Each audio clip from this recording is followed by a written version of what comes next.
ver hoy que el propósito realmente de un estudio como este es conocer qué son las disciplinas espirituales, saber cuáles practicamos y cuáles deberíamos practicar más, y principalmente cómo realmente se deben ejercitar para fortalecer nuestra relación y nuestra comunión con Dios. Obviamente estos son temas donde a veces hay mucho abuso o hay mucha ignorancia también. Entonces vamos a tratar de que sea lo más completo posible. Lo primero que usted tiene que entender es que Dios tiene como propósito en la vida hacerle cada vez más semejante a Cristo. Esa es la idea de poder entonces estar en comunión con Él para poder entonces ser como Él.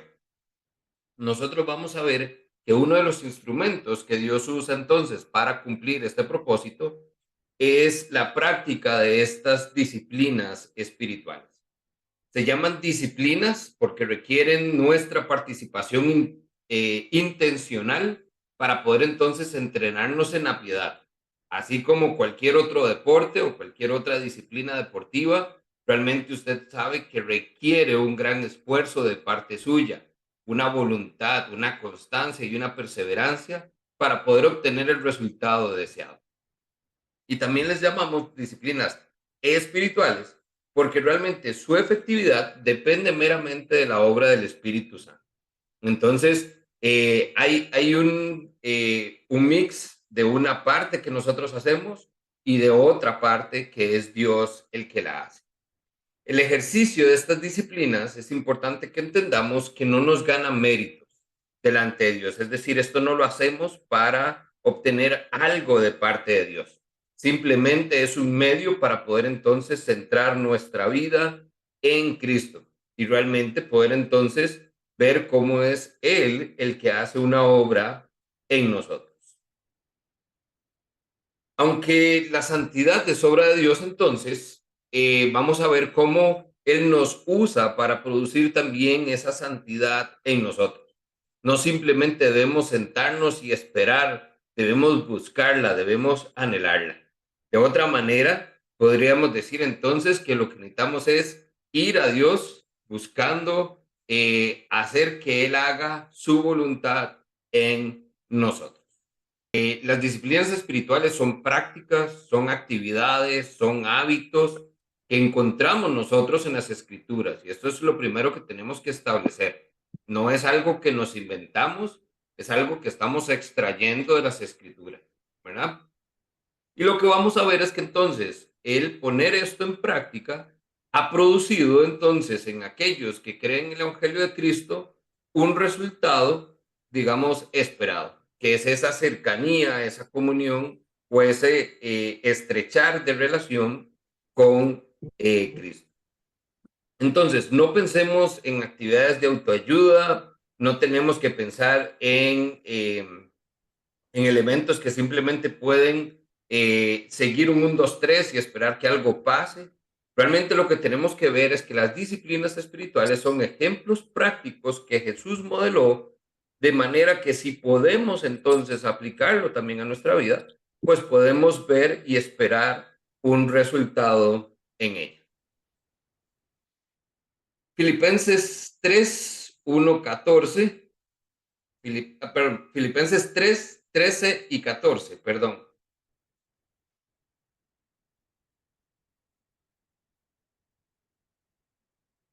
Vea qué importante lo que dice Pablo. Hermanos, yo mismo no pretendo haberlo alcanzado ya, pero una cosa sí hago. Me olvido ciertamente de lo que ha quedado atrás y me extiendo hacia lo que está delante. Prosigo hacia la meta del premio, al premio del supremo llamamiento de Dios en Cristo Jesús. ¿Qué nos quiere decir esto? Un poco lo que ya estamos entonces conversando. Esto es algo que va a requerir voluntad, que va a requerir esfuerzo, que va a requerir constancia y perseverancia. Es algo que vamos a tener que hacer y hacer y hacer para poder entonces esperar que haya un resultado en nuestras vidas. Aquí es entonces donde radica principalmente la eficacia de las disciplinas. Es un hecho entonces de que van a mantener nuestro corazón enfocado en Cristo. Va a haber una alineación de nuestra voluntad con la voluntad de Dios y vamos entonces poder estar en comunión con Él. Vamos a ver entonces también que las disciplinas, así como son hábitos, son prácticas, también entonces vamos a ver que no son necesariamente actividades en sí mismas, sino más bien como actitudes dentro de las actividades que normalmente nosotros hacemos. ¿A qué me refiero con esto? Que no necesariamente es que vamos a aprender una nueva actividad, sino que es realizando una actividad que normalmente haría, lo único que voy a hacer es cambiar mi actitud mientras la realizo o cambiar el enfoque mientras la realizo. Y ahí es entonces donde vamos a ver cómo podemos entonces poner nuestra mente y nuestro corazón en Cristo. Las disciplinas entonces espirituales son cosas que usted hace con regularidad. Leer, meditar, orar, ayunar, adorar, servir, estudiar, en fin, todas estas actividades que normalmente ya tenemos como creyentes, lo único que estamos haciendo entonces es dándole un enfoque y un propósito específico a cada una de estas. Una manera bíblica, entonces, de crecer para ser más como Jesús es mediante la práctica de las disciplinas espirituales bíblicas, con una motivación apropiada que garantice que Cristo haga su obra en nosotros. Vea lo que dice también 2 Corintios 3:18. 2 Corintios 3:18. Así todos nosotros, dice Pablo, que con el rostro descubierto reflejamos como en un espejo la gloria del Señor, somos transformados a su semejanza con más y más gloria por la acción del Señor, que es el Espíritu Santo. Vea que aquí quiero entonces que note algunas palabras claves. Nosotros vamos a reflejar, vamos a ser transformados hacia su semejanza. Y esto es, vea que nos está dando también ya adelantando un poquito el tema, es por la acción de quién? Del Espíritu Santo. Realmente por eso es que son disciplinas espirituales. ¿Ok? Es el Espíritu Santo entonces el que hace la obra en nosotros. Para terminar esta introducción al tema, quisiera entonces que se dé cuenta que las disciplinas espirituales en sí mismas no cambian a nadie, no hacen nada. Es Cristo realmente quien transforma por medio del Espíritu Santo nuestra vida al entonces tomar ese evangelio y hacerlo vivo, tomar esa relación que existe con Dios y hacerla viva, real, es decir, que esa comunión realmente sea genuina. Esto es lo que realmente va a cambiar y a transformar nuestra vida. Así que no podemos simplemente decir, bueno, es que como una disciplina espiritual es orar, yo oro, oro y oro y espero que algo pase. Porque si mi actitud no es la correcta, si no oro de la manera correcta, si no dependo de que el Espíritu Santo obre en mí a través de la oración, nada va a cambiar. Todo va a ser exactamente lo mismo. Veamos entonces algunos ejemplos de disciplinas espirituales. El primero de ellos y uno de los más importantes, si no el más importante, es la palabra. La palabra de Dios realmente es un agente transformador en la vida del creyente. Nosotros podríamos decir entonces que no hay una vida cristiana realmente sana y saludable sin una dieta apropiada, una dieta realmente basada en esa leche pura de la palabra que habla Pedro, en esta carnita, ¿verdad? Que a veces con ansias anhelamos en las escrituras. Entonces, si estamos buscando que algo cambie en nuestra vida espiritual, pues ciertamente tenemos que ver primero la palabra de Dios. Ahora, ¿en qué sentido? ¿Cómo esto es una disciplina? Bueno, número uno, usted tiene que aprender a escuchar la palabra.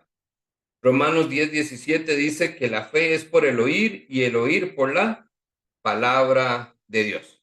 Es importante que constantemente estemos expuestos a escuchar la palabra de Dios. Lucas 11:28 dice, dichosos más bien, contestó Jesús, los que oyen la palabra y la obedecen. Nosotros entonces tenemos que reconocer que el escuchar la palabra de Dios va a tener un efecto en nuestra vida.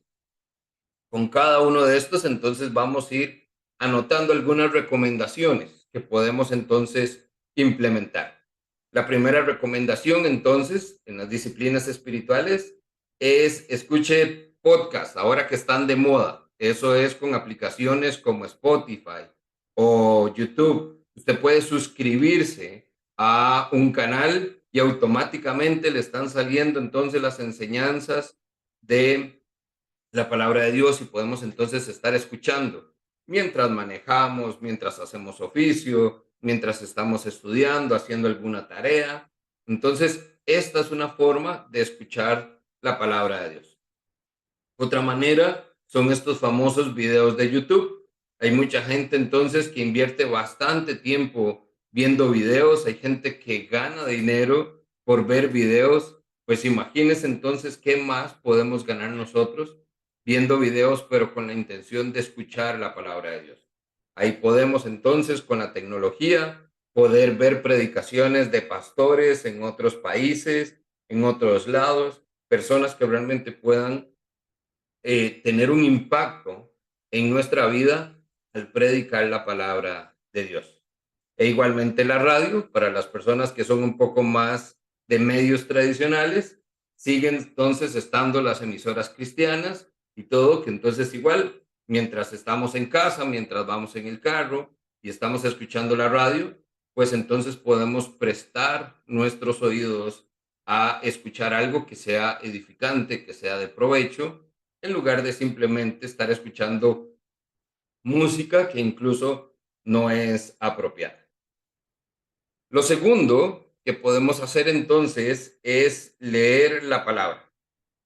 Apocalipsis 1:3 dice, dichoso el que lee y dichoso los que escuchan las palabras de este mensaje profético y hacen caso de lo que aquí está escrito. Hay entonces un beneficio en poder leer.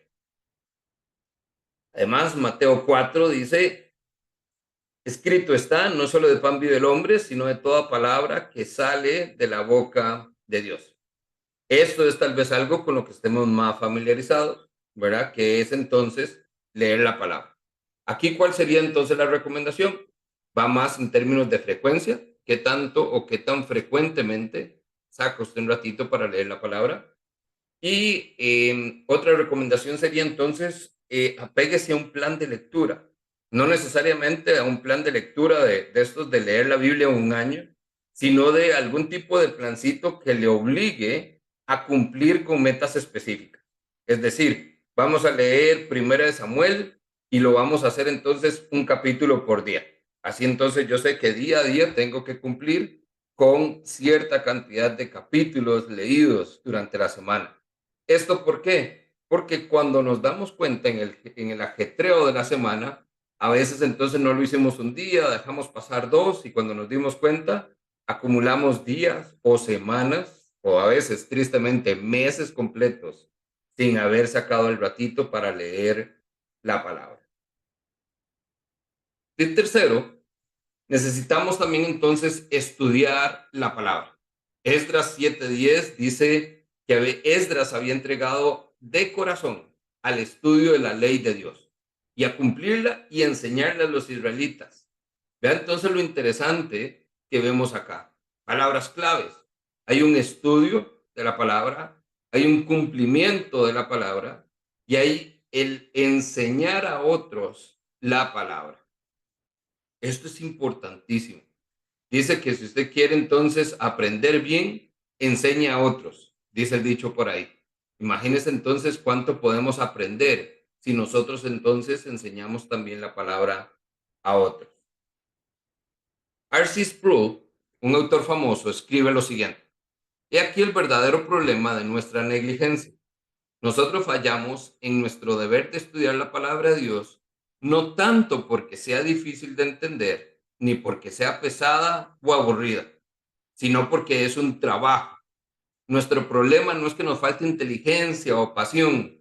Nuestro problema es que somos perezosos. Qué, qué complicado cuando realmente nos hacen ver la verdad tan cruda. Esta es una de las grandes verdades en la vida del creyente. No son tanto las excusas de tiempo, de capacidad, de inteligencia, sino realmente una ruda verdad que es no quiero o no me gusta, no me nace muchas veces. Entonces, ¿cuál es la recomendación acá? Necesita crear usted sus propios espacios de estudio de la palabra, grupos en casa, grupos de crecimiento, escuela bíblica, un espacio como este, tiempos de estudio con amigos, devocionales en familia o con compañeros de trabajo de la universidad. Ahí es donde es importante que usted saque el rato para entonces no solo leer la palabra desde una perspectiva devocional, sino también entonces estudiar la palabra. ¿Ok?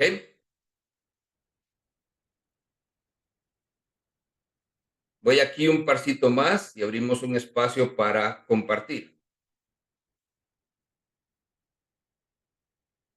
Hay algo más también que podemos hacer alrededor de la palabra y es memorizar.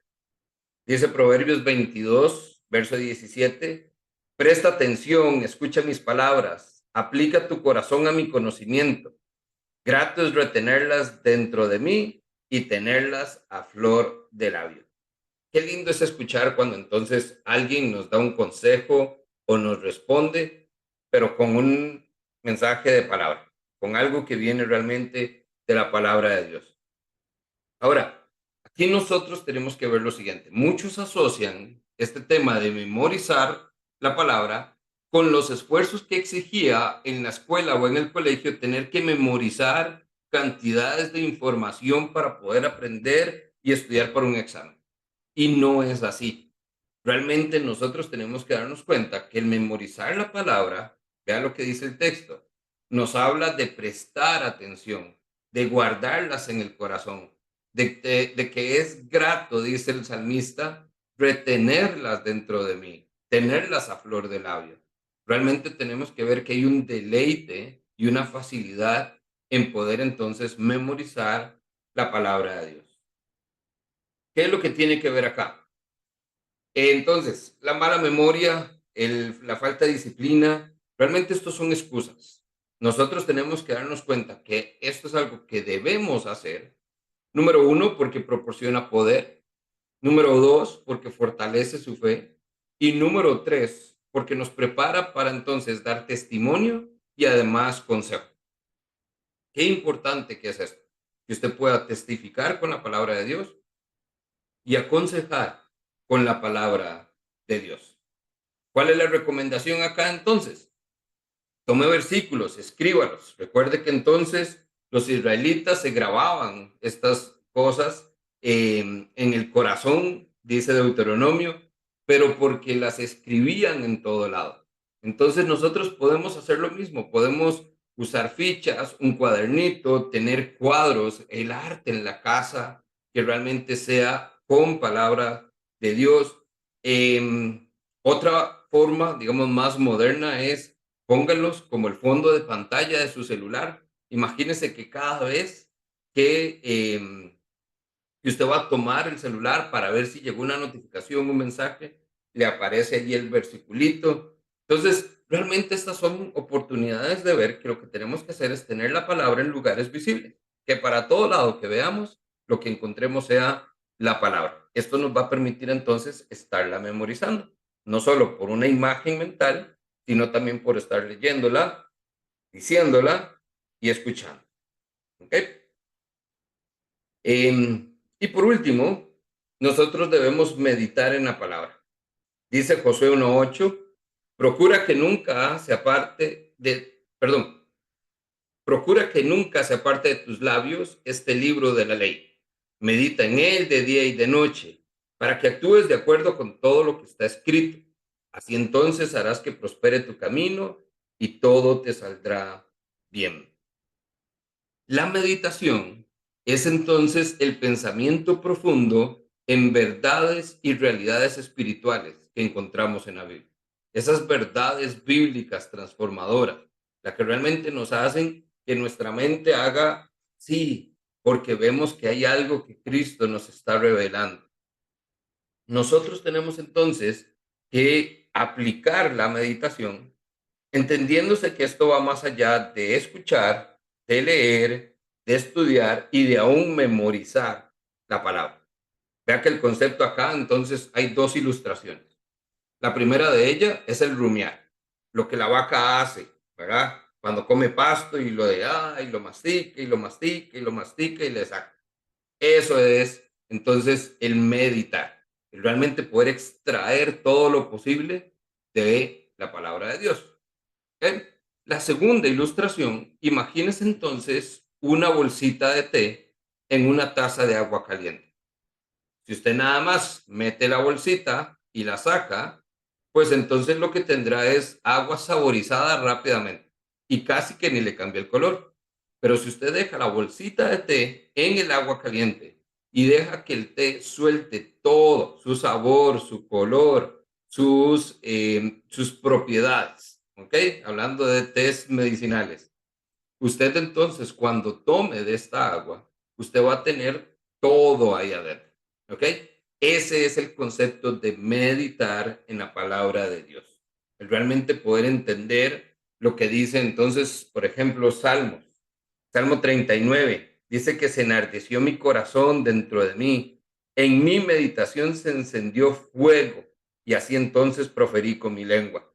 Dice que fue en la meditación donde se encendió algo en su corazón.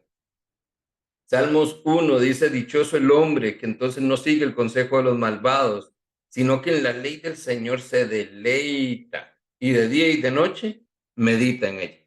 Entonces la meditación es continua, de día y de noche, no debemos parar.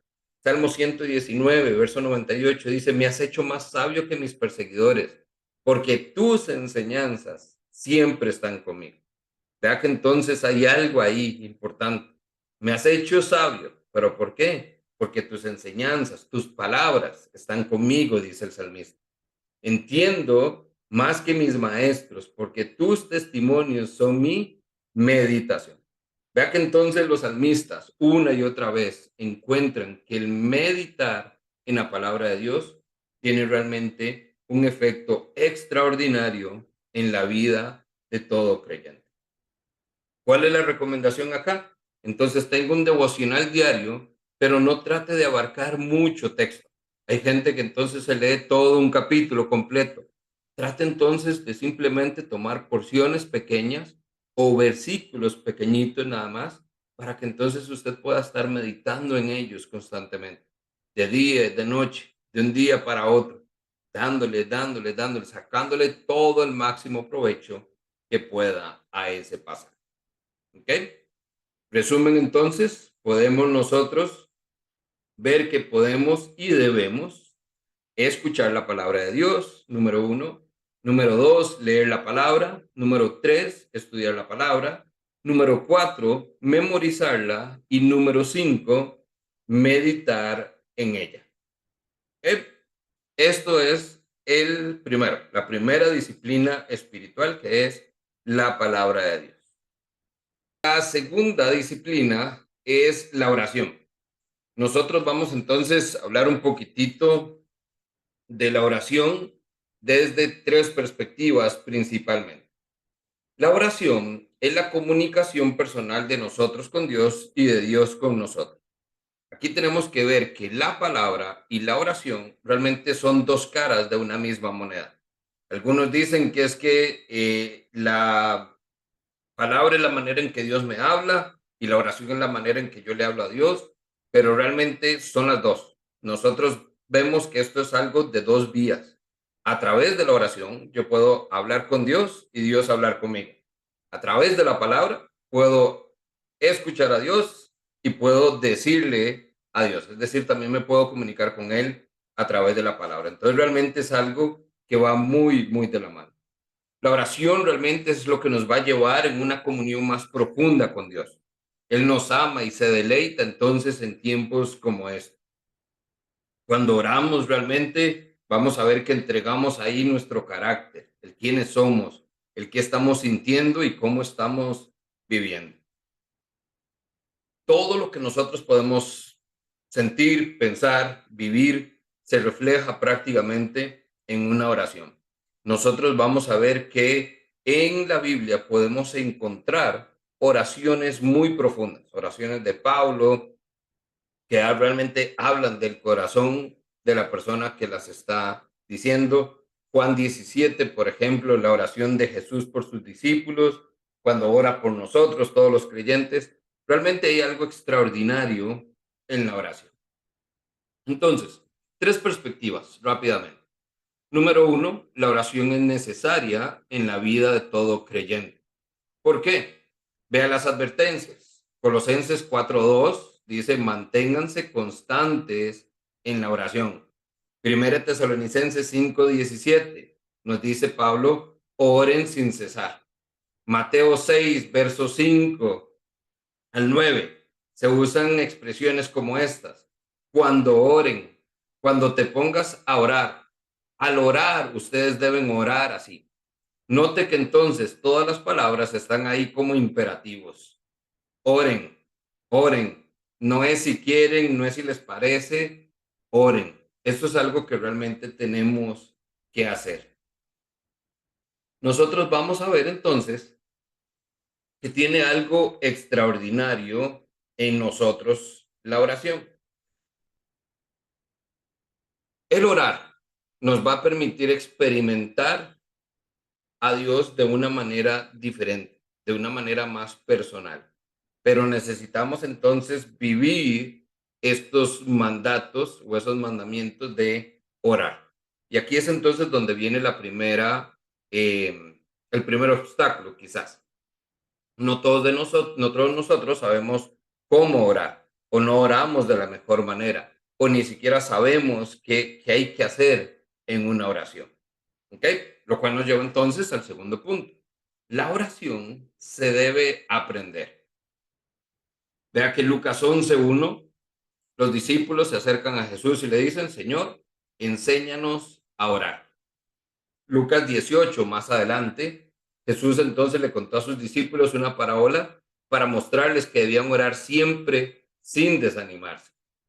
Nosotros vemos que entonces esto no es algo que realmente se aprende por sí solo. Esto es algo que nosotros debemos también darnos la oportunidad de que alguien nos guíe, de que alguien nos enseñe cómo orar, cómo se debe orar, qué debemos hacer en un tiempo de oración. Un par de cositas acá. Dice que si usted quiere poner a un cristiano incómodo, pregúntele cómo está su vida de oración.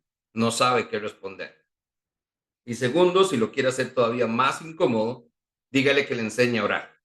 No sabemos cómo enseñar a otros a orar, porque muchas veces la realidad es que ni siquiera nosotros sabemos cómo debemos orar. Y el último punto acá es que la oración obtiene respuesta.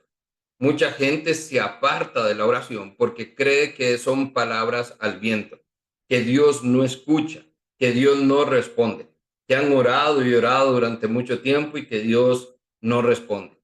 Pero no es así. Toda oración es contestada, solo que en el tiempo de Dios. Dice el Salmo 65, verso 2, porque tú respondes a nuestras oraciones, le dice el salmista.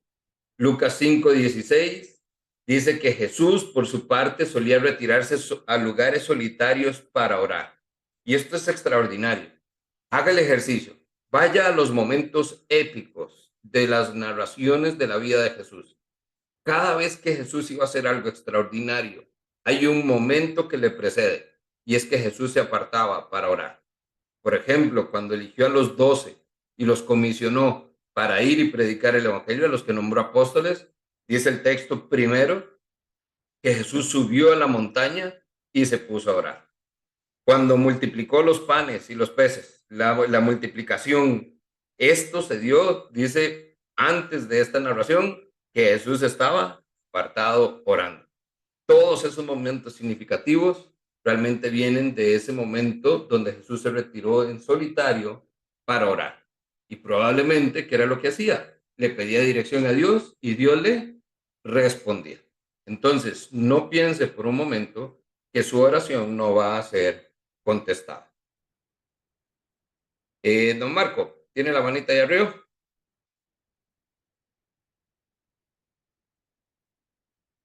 No, perdón, fue que se me quedó levantada Listo. antes, perdón. Ok, no hay ningún problema. Muy bien. Con la oración, esto es una disciplina que hay que desarrollar un poquito más. Vea que tomé bastante tiempo para explicar la palabra. La oración realmente es más una dependencia. No es tanto algo que podamos hacer, así como lo tenemos con la palabra, sino que debemos entonces más bien depender. La vida de oración y alguien que tenga realmente una vida de oración, usted va a ver que tiene una dependencia enorme de Cristo. La otra disciplina espiritual es la adoración. Y aquí entonces quiero que rompa un poquitito el esquema, porque inmediatamente usted escucha la oración y lo que veía en su mente es música. No necesariamente estamos hablando de música, ¿ok? Adora al Señor tu Dios. Es el deber y el privilegio de todas las personas. ¿Por qué? Porque Él es nuestro creador. El adorar es reconocer quién es nuestro dueño, quién es nuestro Señor. Dice el Salmo 95:6, vengan, adoremos e inclinémonos. El ponernos de rodillas delante del Señor es lo que realmente Dios busca. No porque quiera que nos humillemos, sino porque quiere saber que dependemos plenamente de Él. Ese es nuestro propósito. Dice Mateo 15:8, este pueblo me honra con los labios, pero su corazón está lejos de mí y en vano entonces me están adorando. Para poder adorar a Dios, vea que entonces el corazón y la boca tienen que entonces estar alineados. Este pueblo creía que estaba adorando a Dios, pero realmente no era así. Dios lo rechazó por ser una adoración en vano, una adoración vana. ¿Cómo entonces podemos nosotros adorar a Dios sin hacerlo de una manera vana? Vea lo que dice Hebreos 12:28. Así que nosotros, que estamos recibiendo un reino inconmovible, seamos siempre agradecidos, inspirados por esta gratitud, adoremos entonces a Dios como a Él le agrada, con un temor reverente. Nosotros tenemos que ver entonces, que vea lo que viene acá. Número uno, dice, seamos agradecidos. La adoración es la respuesta automática de un corazón que ha sido transformado por Cristo. Entonces, no necesariamente estamos hablando de cantar, de levantar las manos. Es la actitud de un corazón que realmente entiende quién es Dios y qué es lo que Dios ha hecho por él o por ella. Apocalipsis 4:8.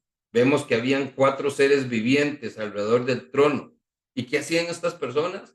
Adoraban a Dios de día y de noche. Y sin cesar decían, Santo, Santo, Santo es el Señor Dios, el Todopoderoso, el que siempre fue, que es y el que está por venir.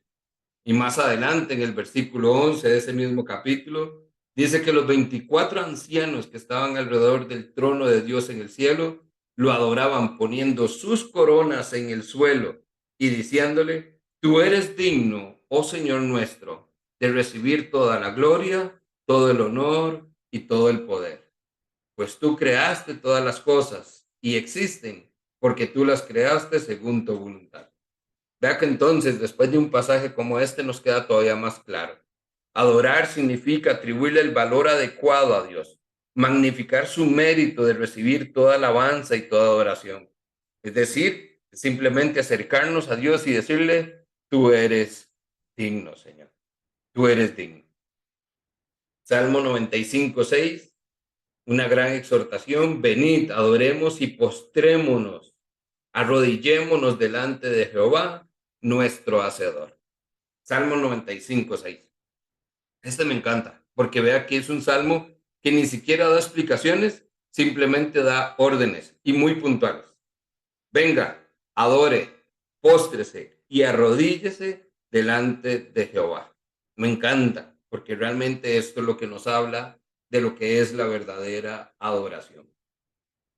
Y un par de puntitos acá nada más. Entonces, recuerde Juan 4, 23 y 24, cuando entonces en la conversación con la mujer samaritana, Jesús le dice, se acerca el tiempo y ha llegado ya, cuando los verdaderos adoradores adorarán al Padre en espíritu y en verdad. Dios no quiere entonces gente que esté cantando solamente. Dios quiere personas que realmente lo adoren. Y dos, esa adoración entonces no solo es en espíritu y en verdad, sino que también es tanto en público como en privado. Vea que Hebreos 10:25 habla que no debemos dejar de congregarnos. Nosotros debemos estar juntos como iglesia, como comunidad. Y nos venimos a reunir con qué? Con el propósito de adorar a Dios. Entonces, eso es una manifestación pública. Y muchas veces lo vemos. Y ahí es entonces donde sí, son esas manifestaciones de adoración. Cantamos, levantamos manos, nos ponemos de rodillas, hacemos estas actividades que nos dan un sentido de adoración en comunión y en comunidad. Sin embargo, muchas veces se queda solo aquí, a experiencias en el templo. Y esta oración también tiene que repetirse en privado. ¿Ok? Y eso va desde que sí, vaya en el carro entonces con el radio, cancioncitas cristianas y cantándole a Dios a todo galillo, pero también es en casa, en lo privado, simplemente reconozca quién es su Dios. Esa es la verdadera adoración. ¿Alguna preguntita acá con el tema de la oración o de la adoración?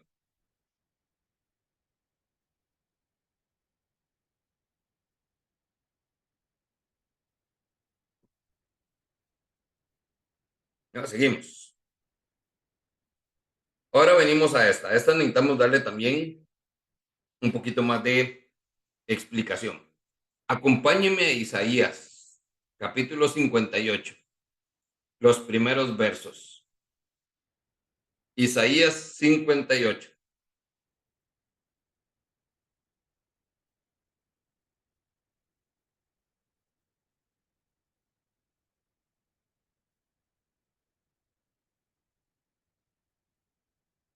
Quiero que entonces marque ahí su Biblia para que entonces pueda, al terminar este tiempito, leerlo completo. ¿Ok? Del verso 1 y hasta el verso 9. Quiero que después saque el rato para que realmente haga la lectura completa. Ahorita nada más voy a saltar entre versos. Verso 3 dice, ¿para qué ayunamos si no lo tomas en cuenta? ¿Para qué nos afligimos si tú no lo notas? Vea que entonces ahí está hablando de una actitud y una razón errónea de por qué entonces ayunamos. Ante eso, vea lo que dice el verso 5. ¿A eso llaman ustedes día de ayuno y día aceptable al Señor? Simplemente entonces para que se mortifique. Realmente vemos que hay un propósito muy puntual en el ayuno. Y vea lo que dice entonces más adelante, verso 9. Llamarás al Señor y Él te responderá. Pedirás ayuda y Él te dirá, aquí estoy. Esto es uno de los grandes propósitos por el cual nosotros debemos ayunar. Hay algo realmente extraordinario en el ayuno donde podemos encontrar una respuesta de Dios a nuestras oraciones. ¿Ok? Entonces, a partir de esto, me devuelvo ahora al verso 7. Dice, ¿no es acaso el ayuno compartir tu pan con el hambriento y dar refugio a los pobres sin techo, vestir al desnudo y no dejar de lado a tus semejantes? Vea que a partir de ahí entonces nace la pregunta, ¿qué es ayunar? Primero vamos a definir el ayuno como una abstinencia, ¿ok? Vamos nosotros a ver entonces que el ayunar es abstenernos voluntariamente, o sea, no por obligación, sino porque estamos decidiendo abstenernos de algo específicamente, ¿ok? ¿A qué me refiero con esto? Mucha gente entonces dice, bueno, es que en el corre-corre hoy salí porque me levanté tarde y no pude entonces ni desayunar y voy de camino, entonces hey, me tocó ayunar, ¿verdad? Y lo usamos como expresión, pero lo que menos voy haciendo es ejercitando un ayuno, ¿ok? Simplemente no estoy comiendo, estoy saltándome un tiempo de comida. Entonces, es una abstinencia, es voluntario y tiene propósito. O sea, no es simplemente algo casual, sino que realmente tiene que tener un propósito espiritual para que sea entonces efectivo. Este ayuno, como ya lo mencionó don Marco, debe ir entonces acompañado de oración y además viene con una fuerte advertencia. Ahora que leíamos Mateo 6, Jesús enseñó que el ayuno que se hace para ser exhibido externamente no tiene ningún valor espiritual. Al contrario, muestra un pecado que se llama hipocresía. ¿Por qué? Porque entonces esto es lo que Jesús siempre le resaltó a los fariseos, ¿verdad? Gente que entonces oraba y ayunaba y se rasgaba sus vestiduras y andaba con aquella cara entonces para que la gente viera que eran muy piadosos, pero Jesús dice, eso es por fuera, pero por dentro, nada. Entonces no es algo que hacemos simplemente para que otros lo vean. Usted quizás conocerá a la gente que entonces a cada rato le dice, es que yo estoy ayunando, es que yo estoy ayunando. Esto, al igual que las otras disciplinas, están hechas para que usted lo haga usted en lo secreto, en una comunión usted con Dios, sin que necesariamente el mundo entero o el vecindario entero se entere de que lo está haciendo. Entonces, para ir contestando algunas de las preguntas, vamos a ver básicamente algunas perspectivas. Vamos a hablar primero de los tipos de ayuno. ¿Ok? Estos tipos que vamos a ver van de acuerdo al tipo de abstinencia, es decir, de qué me estoy absteniendo. Nosotros vamos a ver entonces que el primero es el ayuno regular. En Mateo 4:2, Jesús habla que perdón, la palabra nos dice que Jesús durante 40 días y 40 noches ayunó y después tuvo mucha hambre.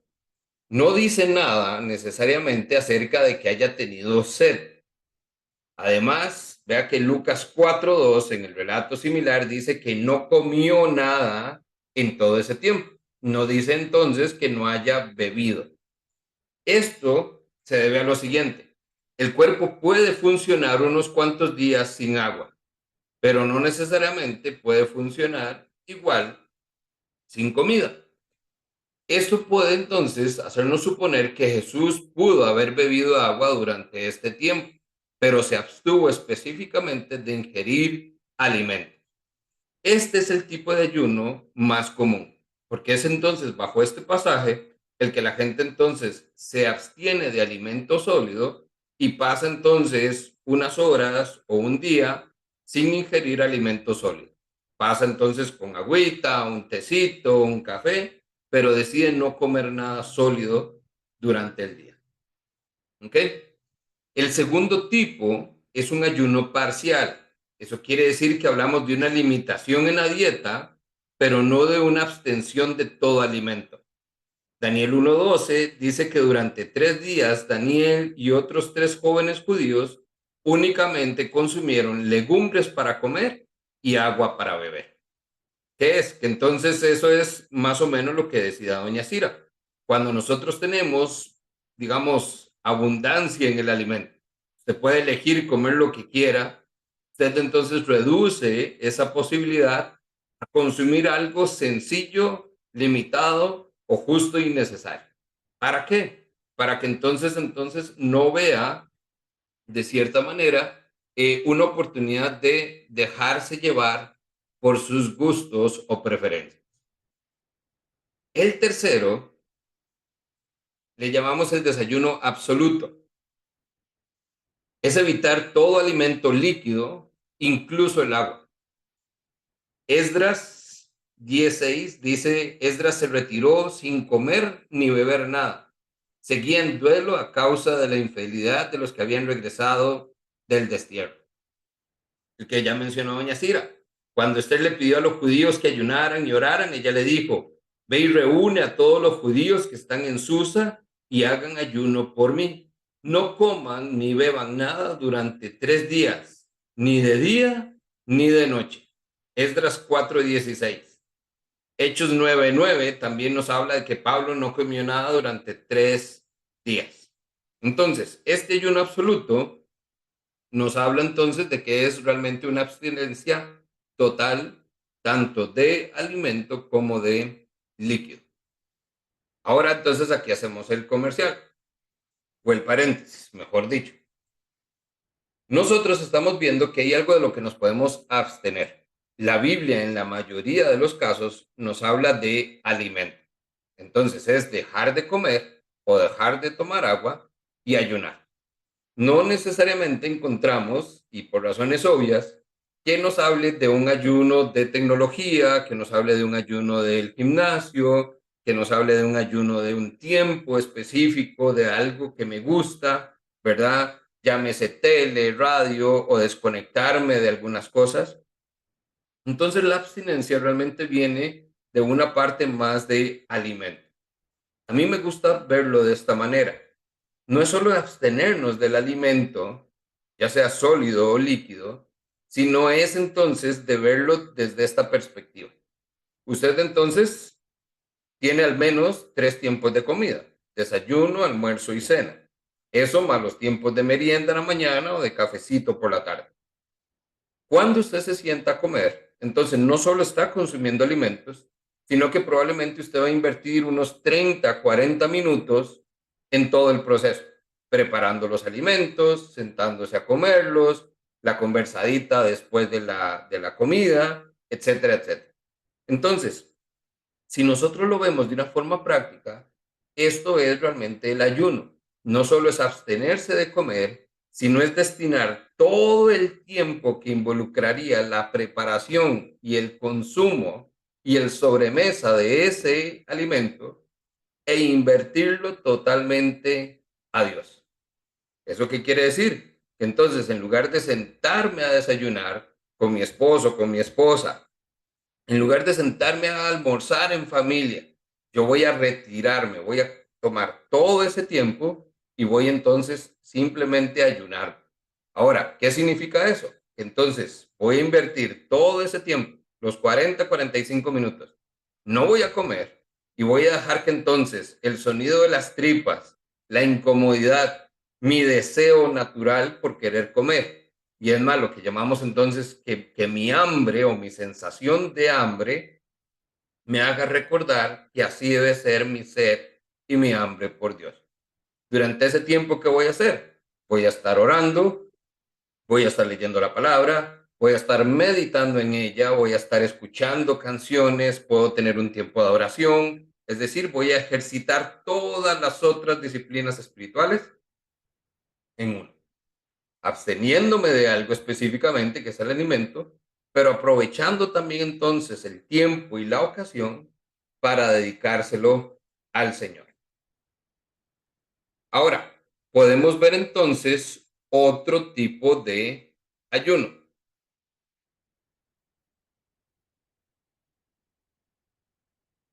Este es el tipo de ayuno que entonces tiene que ver más en cuanto a la forma.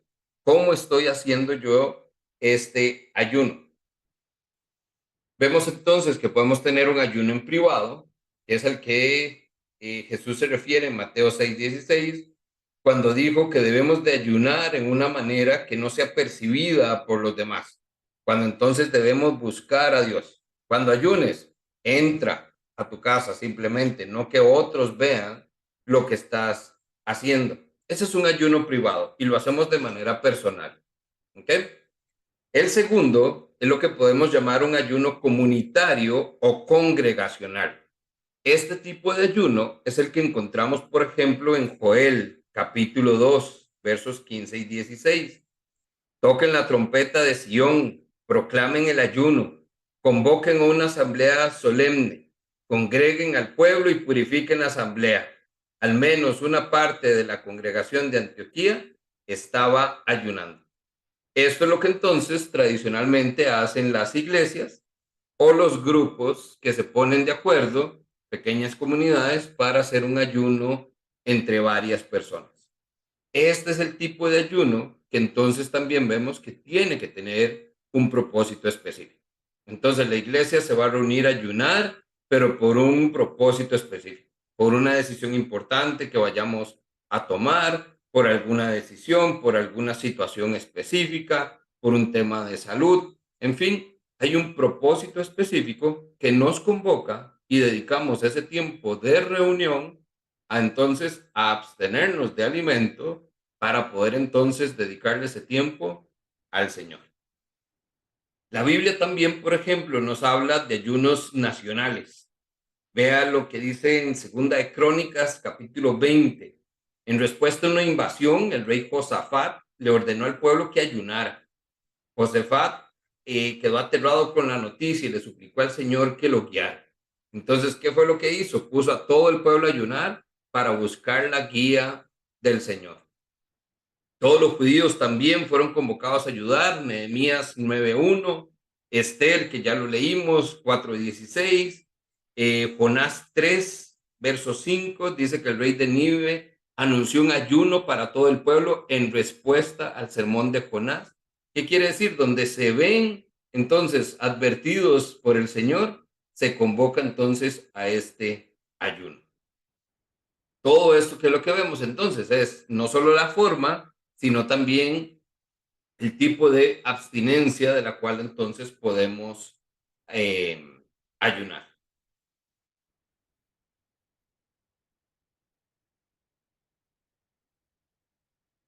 Un par de detallitos finales, entonces, con respecto al ayuno. El ayuno tiene una manera correcta de hacerse. No simplemente es, bueno, no voy a comer y voy a ayunar y no hago nada. La práctica adecuada del ayuno normalmente debe ir acompañada de humillación, de un reconocimiento de quién es Dios. En otras palabras, va acompañada también de adoración. ¿Okay? Número dos, va a ir acompañado de confesión, especialmente cuando hay confesión de pecado. Nosotros entendemos que necesito reconocer quién es Dios y pedir perdón. Eso entonces, ¿qué quiere decir? Que va acompañado también de oración.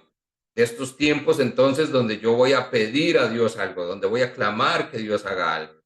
Y claramente entonces esto va ligado o acompañado también de la lectura de las escrituras.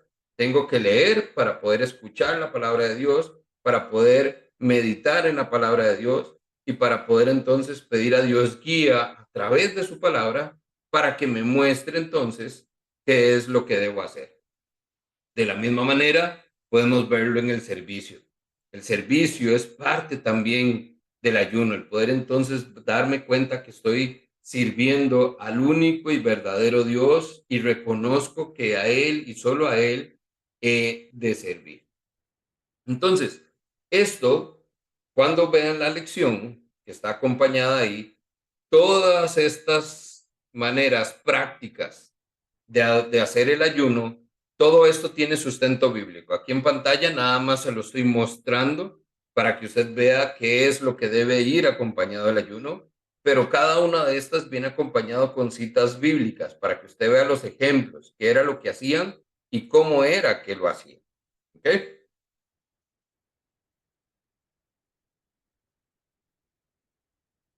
Y finalmente, nosotros vamos a ver entonces el por qué.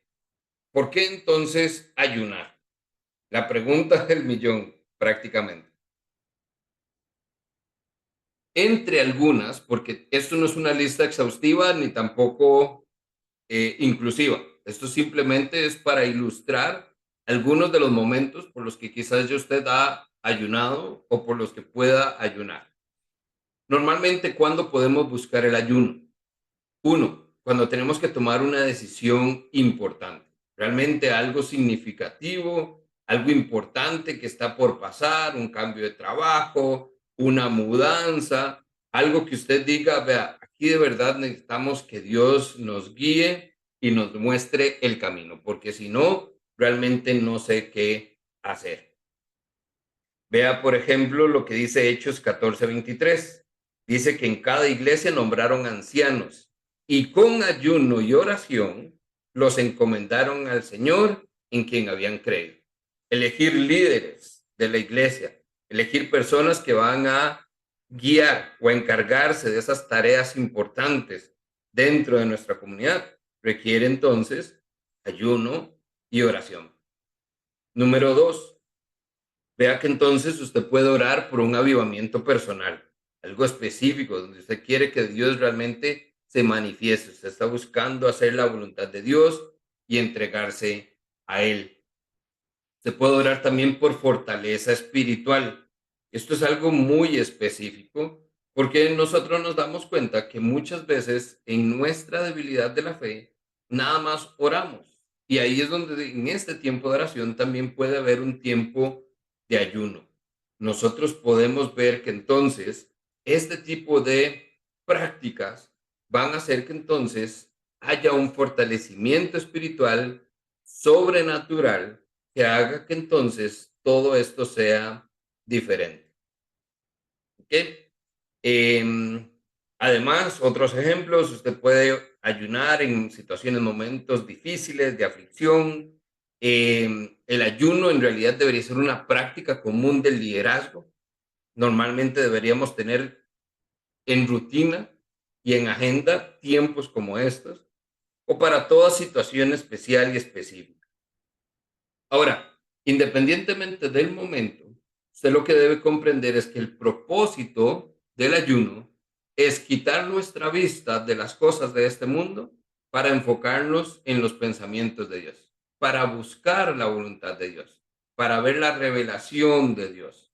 El ayuno entonces debe ser limitado por un tiempo predispuesto, ya que el no comer por tiempos extendidos o por periodos extendidos de tiempo, perdón, podemos encontrar que eso trae daños perjudiciales al cuerpo y daños a veces que son irreparables. Entonces, realmente, desde esa perspectiva, usted debe entender que el ayuno no es un método para castigar nuestro cuerpo. Tampoco es un método que se utiliza como una dieta. Nosotros no ayunamos y oramos para perder peso. Nosotros ayunamos, oramos, leemos, meditamos en la palabra, memorizamos la palabra, profundizamos en la palabra, adoramos a Dios para lograr una relación más profunda con Él. No simplemente por cuestiones de vanidades o por aspectos que sean para beneficio propio. Es realmente con la única intención de cambiar mi mente en las cosas que siempre estoy y ponerme entonces en línea con la mente y con el corazón de Dios. Creo que con eso respondí a las preguntas que surgieron ahí, pero si no, me lo hacen saber.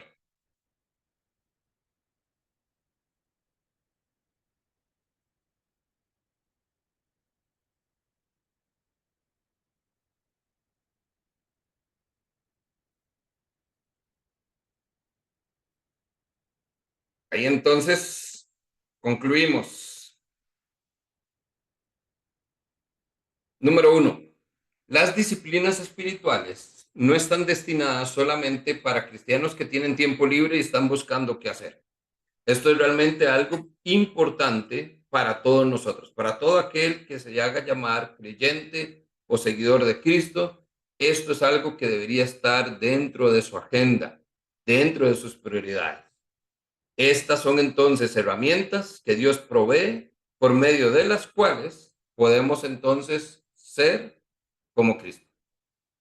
Número 2, sin practicar las disciplinas espirituales, no llegaremos nunca a ser piadosos. Realmente la única manera de poder entonces decir que tenemos un corazón conforme a Dios, que tenemos una voluntad, una mente y un corazón que realmente hacen lo que Dios nos ha mandado hacer. Pero esto requiere voluntad, requiere esfuerzo, requiere constancia y perseverancia. Y número 3, tres elementos claves para perseverar entonces en esta práctica. 1, reconozca el papel del Espíritu Santo. Recuerde que entonces esto no es algo que si usted cumple con el 1, 2, 3, algo pasa. Realmente depende totalmente de que el Espíritu Santo haga algo en usted durante estos tiempos de disciplina. Dos, no menosprecie la fraternidad con los hermanos. Realmente el poder disfrutar de estas disciplinas espirituales con otros hermanos o con otras hermanas de la iglesia. Hacer esto a nivel de grupos pequeños, de grupos de vida, grupos de crecimiento, células, estudios bíblicos. Realmente vamos a encontrar un mayor beneficio al estar entonces haciéndolo juntos. Y número tres, no menosprecie la lucha que tenemos en la vida cristiana. Esto no es algo que simplemente deberíamos pensar que sería bonito hacerlo, es algo que tenemos que reconocer que es necesario que lo hagamos. De lo contrario, en este mundo, en esta lucha, vamos entonces a quedar debiendo.